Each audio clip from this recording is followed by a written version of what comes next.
Bryson DeChambeau, Bryson DeChambeau, Bryson DeChambeau, Bryson DeChambeau for the international audience. I don't know, the bits run out. Bryson DeChambeau, if you don't know him, I don't know how you found my channel in the first place. Well known for his golf accolades, such as a two-time major winner. He's got an elevator in his crib. He's made a hole-in-one over that same house. He's got a lot of subscribers on YouTube.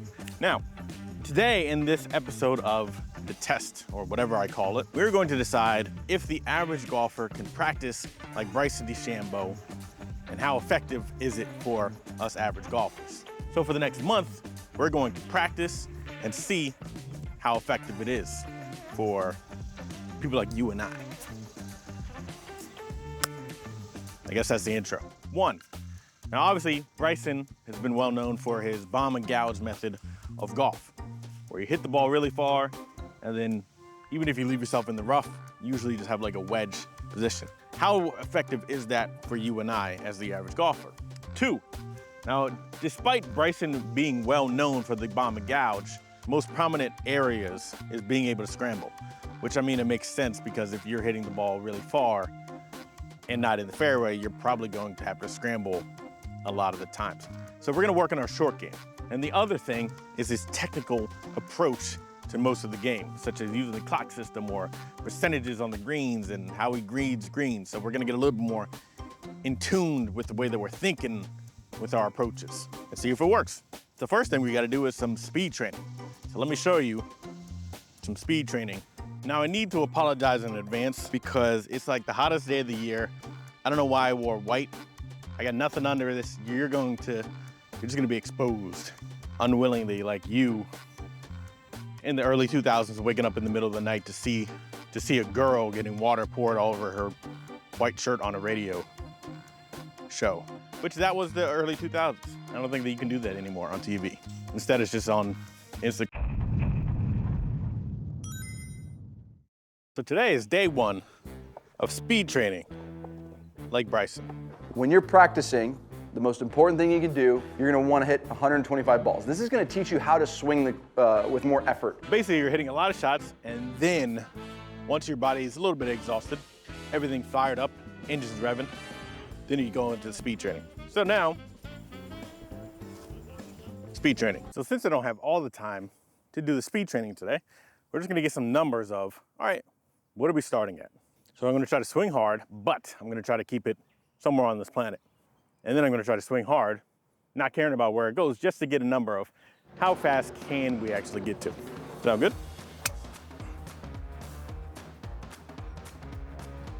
107, 298, 164 ball speed, 16 degrees of launch with little spin. That's how you get foreign numbers with a slow swing. But that's not sustainable, we need more spin. 114, 290, 167.2 ball speed, 2600 spin, so that's better. Still low club speed. We're warming up. Speed through the ball.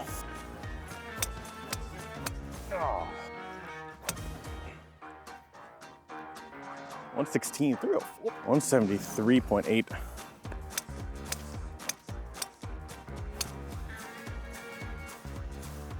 179.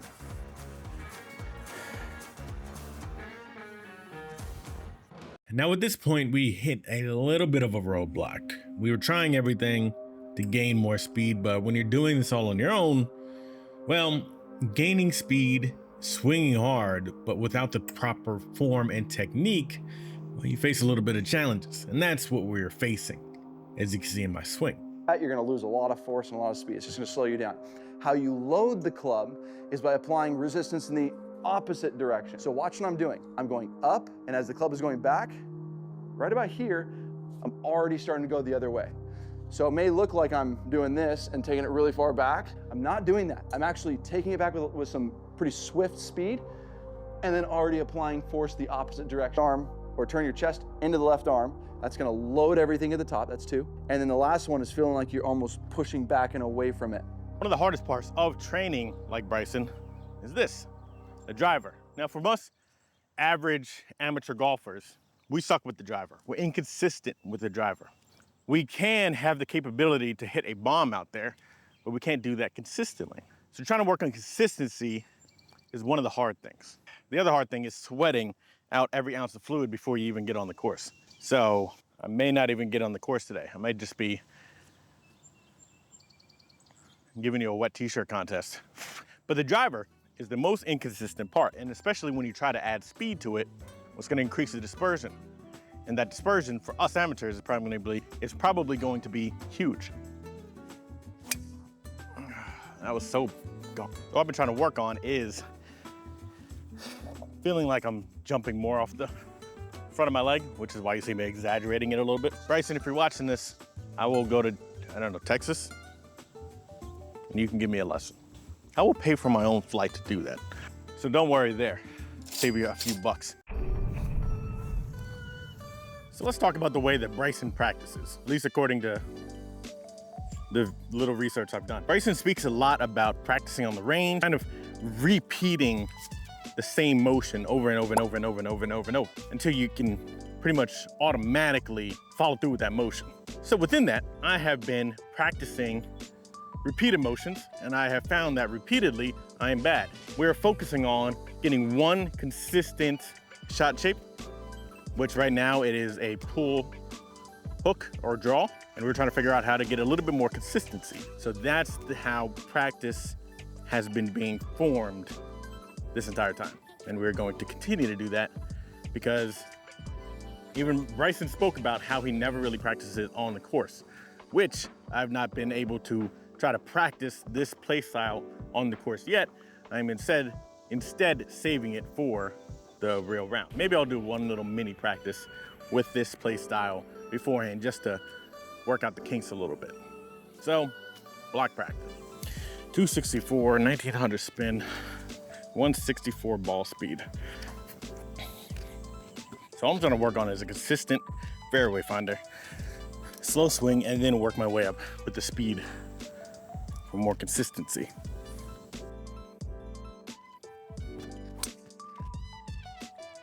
Let's do that every time. 260, no spin to the left. Let's do consistent 280. Now, I don't know if it was me or the fact that it was 105 degrees with 100% humidity out there, but at this point, something started to not click in my game. We're hitting a roadblock here with the I accuracy. don't know what it was, but well, things took a turn. So obviously, we're having a club face control problem. Leaving everything just wide open. We don't know what's going on.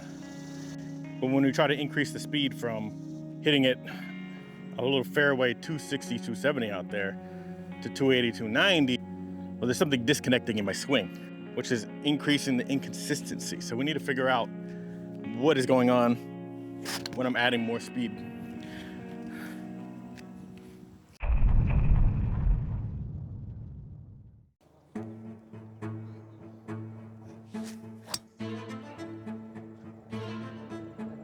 Hold it.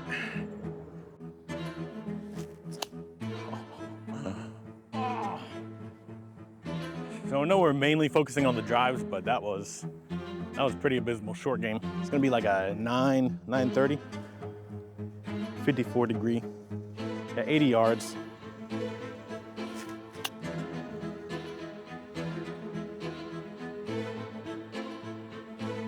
Not enough spin. It was a great shot. It's not enough spin.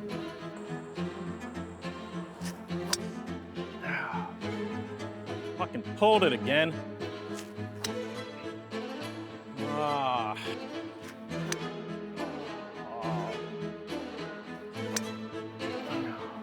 I'm gonna try to hit a fade with this one. See if that helps out.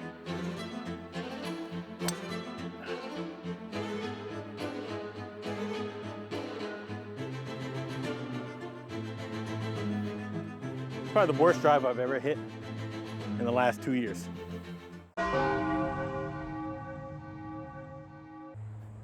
You know what they say? If you want to be a phoenix, you're gonna need to burn down. If you want to be a phoenix, you gotta burn some ashes. You gotta be burnt down to ashes first. I don't know who says that. I just made that up. So no one actually says that. Anyway,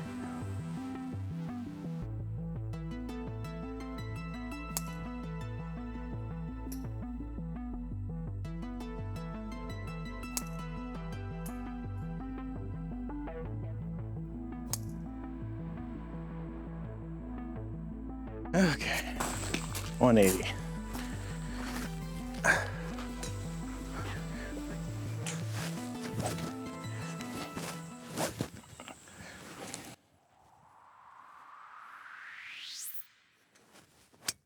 Oh, that's not it. Ooh, 181. I don't believe that's accurate though.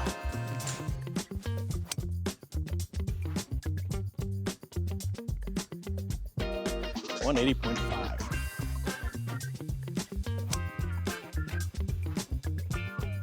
$180.3. We got 180.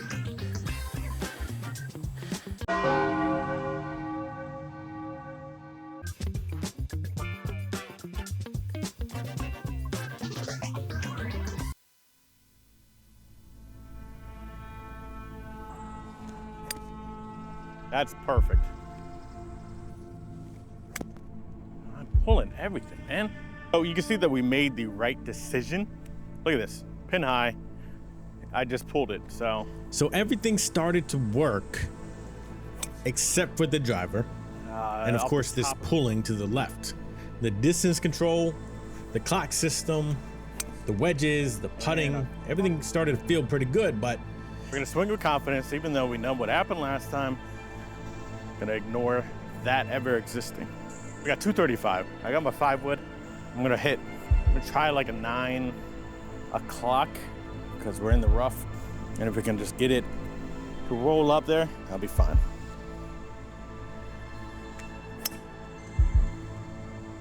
That could be perfect. Oh, that's perfect. Exactly what I thought was gonna happen. So the good news is, everything besides our driver, like what I'm thinking of doing, is happening. That was probably the best 5 wood I ever hit. Slotted it right in between 10-yard window. Okay, maybe like 15, 20. Pin high, we got a really good look. It's going to break a little to the left. I'm gonna wanna aim it maybe a cup to the right, I think. About 21 feet. Oh, it's very close. Oh, that would have been nice.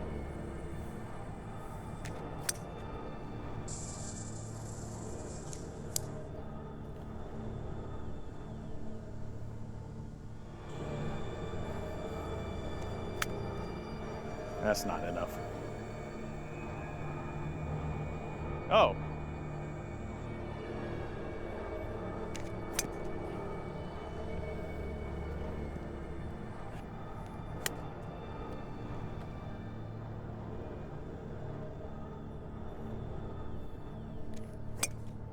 Oh my. I was able to hit it like 10 times, same fucking shot shape on the range. And I get out here and it's just abysmal. I don't know what is happening. That's too much space. Bad one. That's the miss.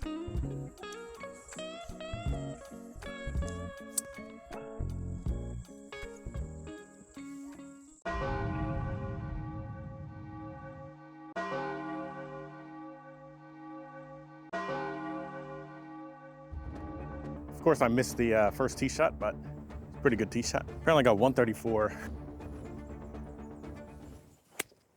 I got a 50 degree. It looks pretty good. Decent. It's 1 green of regulation. Pin is actually further located than I thought, so I could have been a little bit more aggressive, but hey, green of regulation is a green of regulation. 34, 35 feet.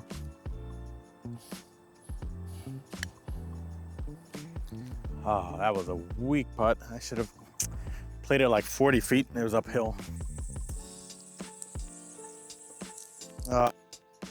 So I'm gonna go with a 7 wood. It's about 215. 215 to the middle. I could go a 5 iron, but I'm not confident in my 5 iron striking right now. So I'm gonna go with like a 9 o'clock 7 wood and it should be all right. I got a little bit of wind with me too, so I really don't need to hit this very hard.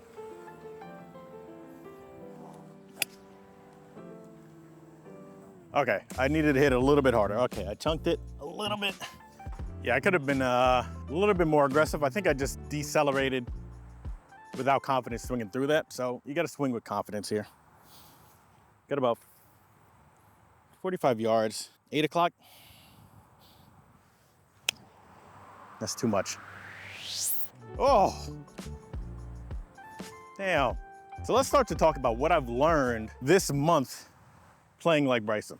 The biggest thing is when you swing hard without the proper mechanics, it makes golf hard because I think I'm just getting too much hands involved when I swing hard, which is then obviously making the two-way miss happen and that hook because I get too handsy with it.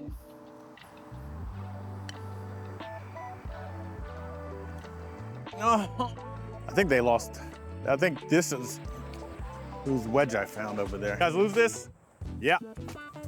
It was on the hole one. So you do good things. Good things will happen. I'll talk about this in the wrap up. Swinging hard is easy.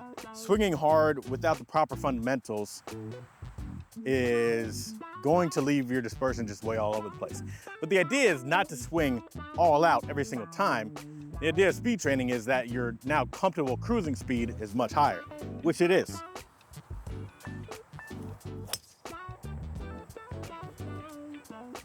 That too far? It should be all right. 160, aim right at the flag. If it draws back, that's fine. If it doesn't draw back,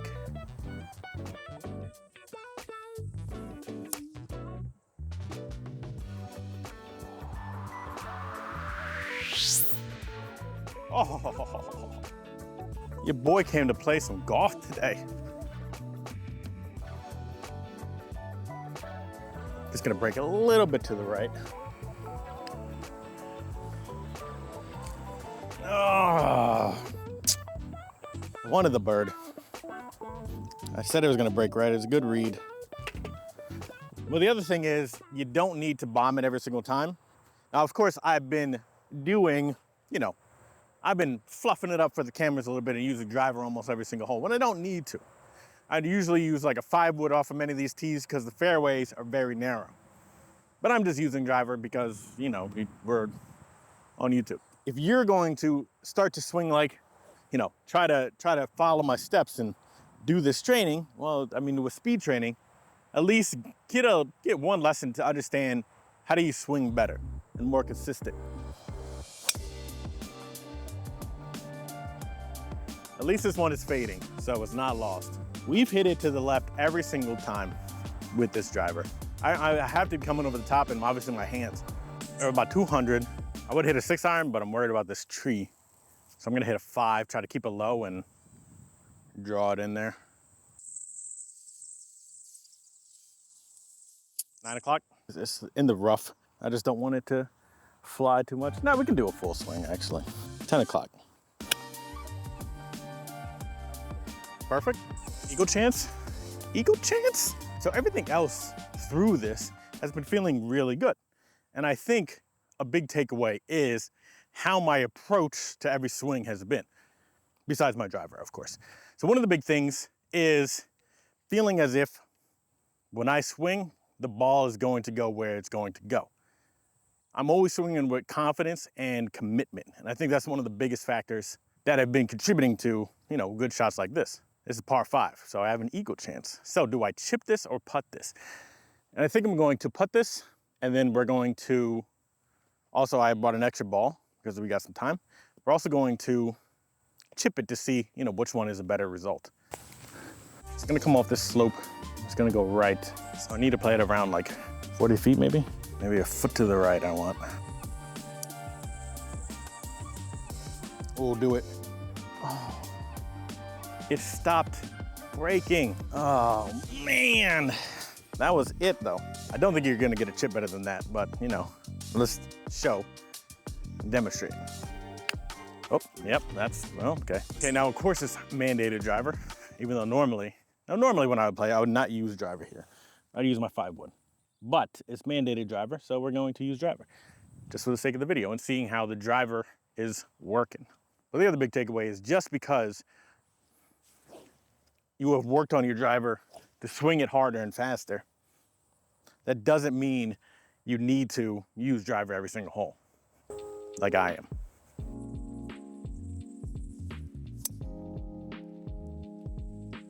Didn't go right this time.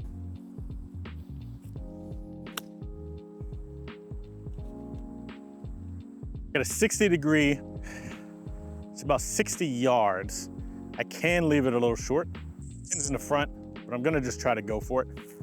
60 degree, that's about almost a 9 o'clock with this 60 degree wedge.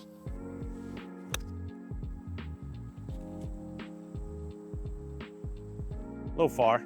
The big takeaway with the clock system is, even though you may not get the exact number with your hands every single time, that's too much, or is it? Oh, it was too much. But even though with the clock system, you're not going to get the number every single time, it at least gives you a direction and a consistency. Like my distance control has been pretty good.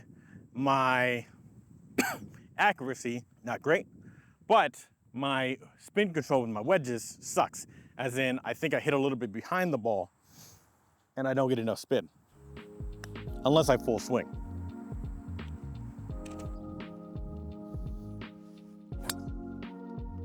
And that's to the left.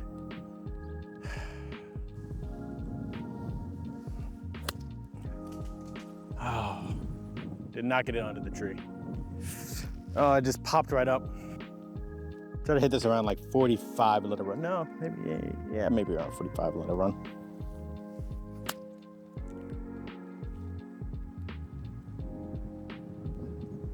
You can see the distance control was good again. But that's kind of what this month has felt like. The few rounds that I've actually got out and played, things have just been hot and cold. Kind of like Bryson's game sometimes, but it's hot and cold. It's cold off the tee, just burning, just like, what's the coldest temperature you could, absolute zero? Yeah, it's just absolute zero off the tee. There is nothing there. On the range, it is burning hot. So it's been very hot and cold there. But with my game, my irons are feeling good. My wedges are feeling good. I'm just not stopping them quick enough with partial shots, which could be a few different reasons why.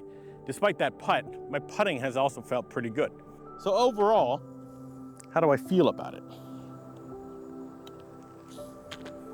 So that's one of the key takeaways, is when things are in sync with my driver, which I think I'm just using too much hands, which requires too much precise timing, it does feel good.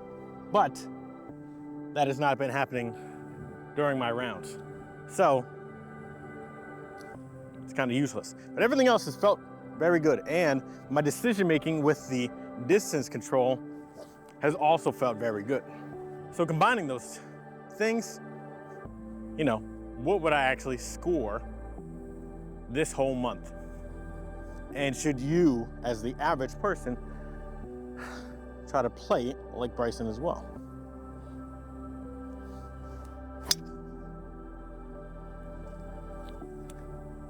Too spinny, but it was actually struck decent.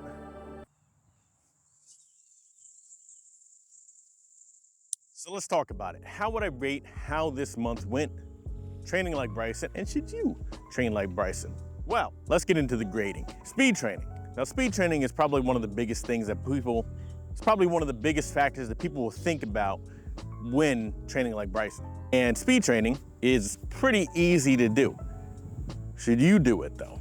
Now, for most people, speed training can kind of range on a scale of F to A, where depending on your skill level determines how effective the skill training will probably, the speed training will probably be. Where if we take, the average weekend golfer, where their dispersion is already way too high, is speed training gonna be effective? No, probably not. They're probably gonna have more advantage with other parts of the training, but speed training is probably just gonna raise their dispersion for kind of no real benefit. Now, if you take the better golfer that knows where the driver's probably gonna go, speed training is probably gonna be an A there for them. Mainly for the fact that they can take more advantage out of a proper strike and a proper technique and gain more yardage versus us trying to just swing harder, pray and spray, hit and hope. It's probably not gonna be that effective. So it really depends on your skill level, and it would probably average out to like a C, I would say, in that range of all those golfers, from the weekend guy to the, I don't know, the college athlete, if that makes sense. The other practice that Bryson does, the block practicing and the practicing on the range, I think that can be very effective. However, I also think it can also be ineffective if you don't know how to transfer that onto the course. So let's break down my game over the last month. So my game over the last month, my irons, my wedges have felt very good. And the block practice, I feel like, has been very effective for that. Trying to hit 10 shots in a row, you know, doing the same shot shape is only going to help out everybody, right? So that's an A. With the driver, on the range, I was able to hit the shot shape that I wanted to hit most of the time, maybe 8 times out of 10, which is very good ratio. However, as you saw on the course, it did not translate. So I think without proper course practice, it's not going to be as effective as it could be. Now, of course, if you are playing more often than I did over the last month, then I think it can be very effective. But I think if you are just solely focusing on being at the range instead of the course, it's probably not going to be that effective. So I think block practice as a whole is an A, and I think a lot of people can take away a lot of benefits from practicing like that on the driving range, as opposed to just going to the driving range, hitting, and seeing where it goes. Putting it into, what am I trying to see with this shot shape? What am I trying to achieve with this shot? And doing that multiple times in a row, one, it adds stress, which can help you translate that stress onto the course, but it can also just get your body into a routine of going into autopilot more, which I spoke more about in a previous video. Clock system. Now the clock system is my irons. As we saw when I went out into the course, it worked perfectly. And it even amazed me how accurate the number I was hitting. The distance, I mean, the accuracy and the dispersion, maybe not so much, but the distance control was exactly what I was dreaming of when I was dreaming it up on the course, right? So if I thought about like a 9 o'clock or 9:30, maybe that was the feeling. Maybe I didn't exactly go to 9:30, but that was the feeling, and it worked out very good. The wedges, I still need a little bit more practice with, but overall, I would think the clock system is a very good system. If you can actually take some time, figure out the yardages of, all right, 8 o'clock, how far does that go with this 54 degree? If you go through all of your clubs and figure out the yardages, then I think it translates much better into course management, which I think most people can probably use. And I would give that an A. Now, of course, some people don't use the clock system, but I think for the average golfer, having some sort of system that is consistent is going to do you better than the feel that most people like to say that this is a feel shot when you ain't got the feel. Or they just think, all right, it's 160 yards, I'm gonna pull out my 7-iron and just swing it, as opposed to different factors that are contributing to it. So the technical side of things, now I know I didn't get too technical with, like as Bryson gets, but do I think the average golfer should try to get as technical as Bryson can get? No. Now, do I think it'll hurt? No, but I think it's probably more effective for you to put your time elsewhere rather than trying to get as technical as possible, because we don't need that kind of precision. We just need to hit the ball somewhere on the planet, and then from there, play golf. I think if you get much better, if you're like a college player, or if you are, I don't know if you're a professional watching me, I don't know why you would, but if you're a professional, I think getting more detail can only help. Knowledge is key to improvement, but I think for the average weekend golfer, it's probably like a C rating, right? You don't need to get as technical as Bryson does sometimes. So overall, how would I rate this month? I would rate it as a B+, because my driver it did not work. And I think the hardest thing is increasing your speed without the proper technique and form is just gonna be ineffective and raise the dispersion too much.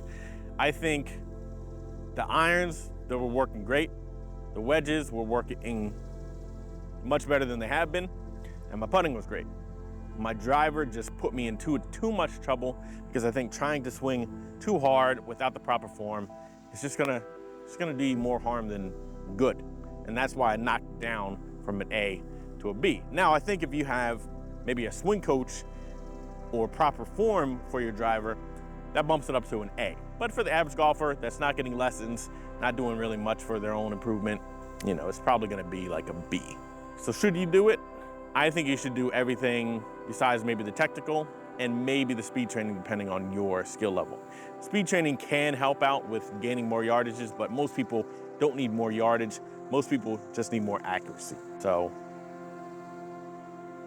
that's it. I don't know. Tell me who you want to see next time on the test. The previous one was Jin Young Ko, former world #1 LPGA phenom, and then Golf Sidekick. I also did him. So who do you want to see next?